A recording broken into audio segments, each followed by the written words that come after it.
উহুম, এটা কোনো সিনেমার প্রেমের গল্প নয়, একদম বাস্তবের প্রেমের গল্প, সত্যিকারের ভালোবাসার গল্প। অবশ্যই শুনবেন। কলমে আমাদের সবার মনের কাছের লেখক সরজিৎ ঘোষ। পরিচয় হলো ট্রেনিং। ভদ্রলোক নিজেই বললেন, ৭১-এ পা দিয়েছি। দেখে কেউ বলবে না বয়স ৭১ বছর, মনে হবে ৬০-৬২। আজ সকালের ঘটনা। ট্রেনে উঠে ওই ভদ্রলোকের পাশেই বসলাম। পরনে অরেঞ্জ কালারের পাঞ্জাবি আর সাদা পাজামা। পাশে বসতেই উনি জিজ্ঞেস করলেন, নামবে কোথায়? বললাম, পাঁশকুড়া। আপনি? আমি মেচেদা যাব। যাব তমলুক, বর্গভীমা মায়ের মন্দিরে। জিজ্ঞেস করলাম, পুজো দিতে? প্রতি বছর এই ৩০শে নভেম্বর বর্গভীমা মায়ের মন্দিরে আসি।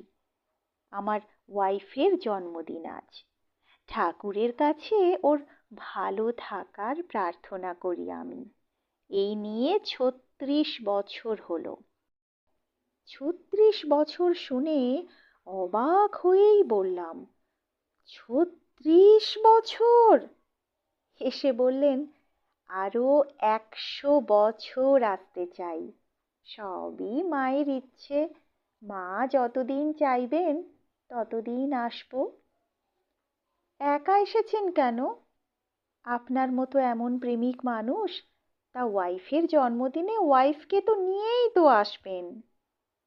আমার কথা শুনে বললেন, একা তো আসিনি, সঙ্গে করে নিয়ে এসেছি তো। কথা বলেই পকেট থেকে একটা ছবি বের করে আমাকে দেখিয়ে বললেন, এই হলো রাধিকার ছবি, রাধা বলে ডাকি। দেখলাম সাদা কালো একটা ছবি। ছবির মানুষটা বেশ সুন্দরী। আমি কিছু বোঝবার আগেই উনি বললেন, ৭ বছরের প্রেম আর ১.৫ বছরের বিবাহিত জীবন। ৩৪ বছর হলো আমাকে ছেড়ে গেছে। আফসোস করি না সেজন্য। আমি জানি ও আমার কাছেই আছে। তাই তো এতগুলো বছর ও আছে এই ভেবেই কাটিয়ে ফেলেছি। রাধিকা বলেছিল, তুমি অন্য কাউকে বিয়ে করো।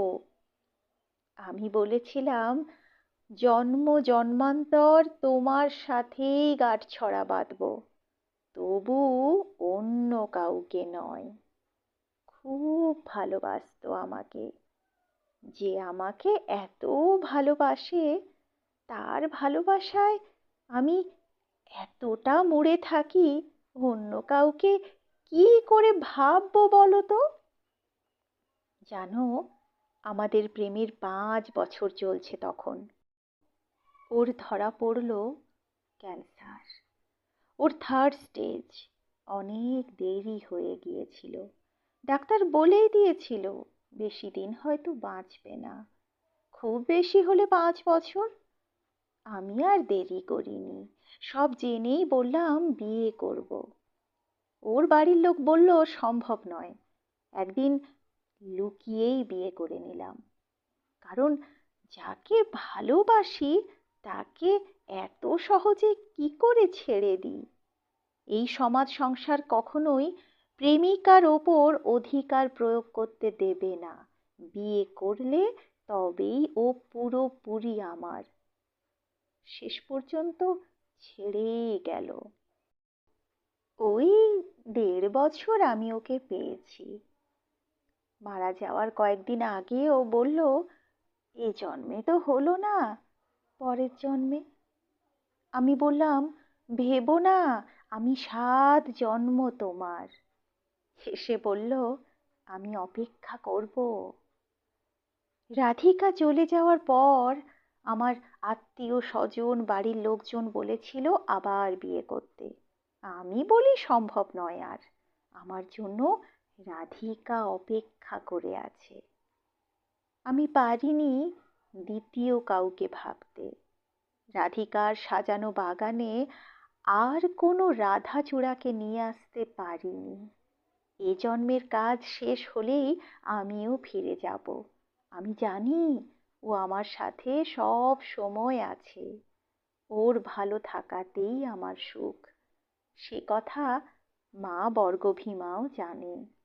তাই তো মায়ের কাছে আসি প্রতি বছর। কথা বলতে বলতে গন্তব্য চলে আসতেই উনি নেমে গেলেন। মনের মধ্যে রেখে গেলেন এক অপূর্ব প্রশান্তি। চারদিকে এত অবিশ্বাস, এত প্রতারণার মাঝে এমন গল্পকে স্বপ্ন মনে হয়।